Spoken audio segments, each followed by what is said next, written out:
Hi everybody, today we'll talk about how to fix or how to solve keyboard on CapCut. To know how to fix or how to solve keyboard on CapCut, you should just go to settings.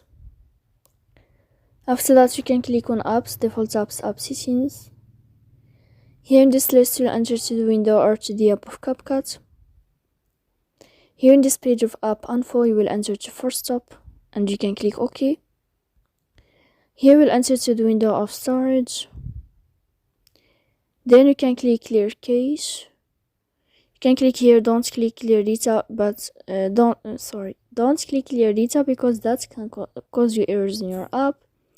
In the end, you can update your app on Play Store. So please don't forget to support us by like and subscribe.